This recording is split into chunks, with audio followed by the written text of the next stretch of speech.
Good morning, everyone. Happy Thursday. I just wanted to jump on here real quick because I was inspired by a YouTube video I was just watching. I haven't finished watching it, so I can't wait to go back and finish watching it. But there was so many beautiful messages in here about how, good morning, Faye, how are you? About what happens when we focus our intention on something specific and stay in high frequency. And one of the examples she used was, apparently, I did not know this, in South Carolina there is a very specific breed of fireflies that are called synchronicity fireflies, something like that. So that they all turn on their light at the same time, and they all turn their light off at the same time too. So it's either lights on or lights off, all at the same time. And she said while their lights on, they may have different kinds of, they may be blinking at different frequency, but the lights are on. And just how much, can you just imagine being out in the woods and just seeing this beautiful, bright light from all of the flies coming at the same time? And that really is what happens when we begin to focus on something specific.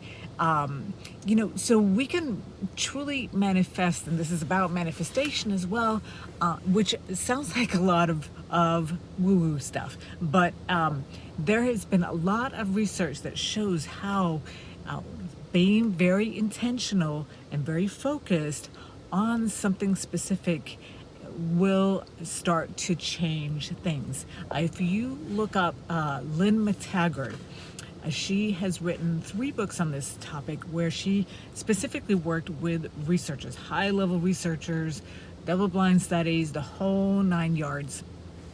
Good morning, Catherine. How are you?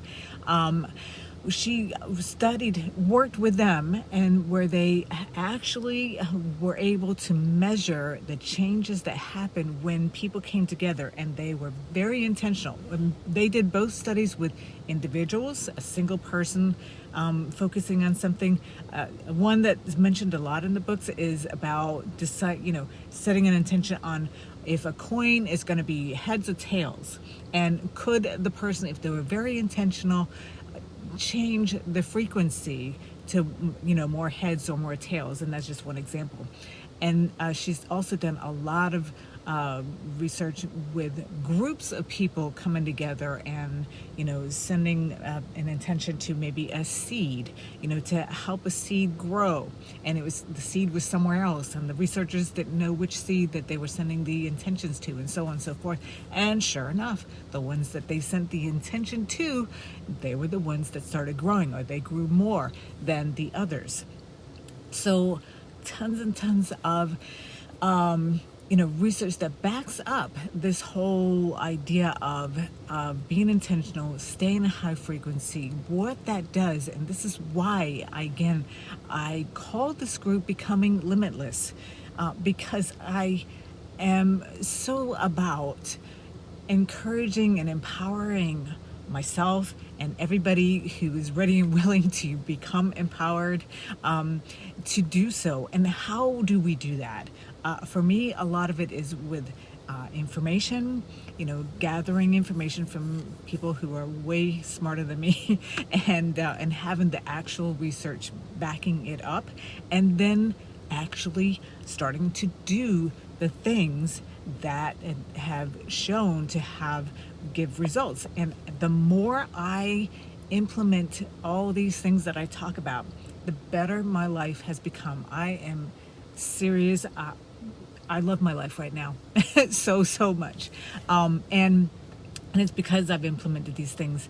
So one of the things where you can get yourself in a place where you are in higher frequency, where you can start to make a lot of these things happen, is by getting into some mode or level of appreciation, love, Yeah, gratitude. And one tip that I use, and this is actually from the Heart Math Institute, they also do a lot of research on all of this stuff about getting into heart brain coherence, which is where we get into flow mode, where we literally boost our immune system by 75% just by going into heart brain coherence. And how you do that, it's really quite simple. Bring up something, somebody, a place, a memory, anything that when you think about it, you just have this sense of peace. You think about somebody that you really love. It could be your pet, it could be your child, it could be, your loved one, it could be a memory, it could be a place that you love to go to. Could be maybe you're on the boat, something like that. And bring it up like you're seeing the person, you're bringing up the memory like you're there, bring in all of your senses. And usually what you'll find is you'll have a little smile on your face and you will feel it. It's like it's already happening. Research shows when you're visualizing something, and especially the more you bring in all of your senses into this visualization, the more real it becomes in your brain. The same area of your brain lights up as though you were actually there doing the particular thing. So hold that for 5 minutes. The Heart Math Institute said 5 minutes, and then you switch into, they can measure that you switch into heart brain coherence, where this is where you're in flow mode. This is where you can think outside the box. This is where your immune system boosts, because now your body can function at its highest level. It's that simple, my friends. So tell me whether you tried it. Is it something that you use? What have you been able to draw into your life that you really love, that you have been focusing on? And because it's fun to see, and the more that we can reinforce it with each other, the more we're going to make it happen. Love you all. Have a beautiful rest of your day. Bye.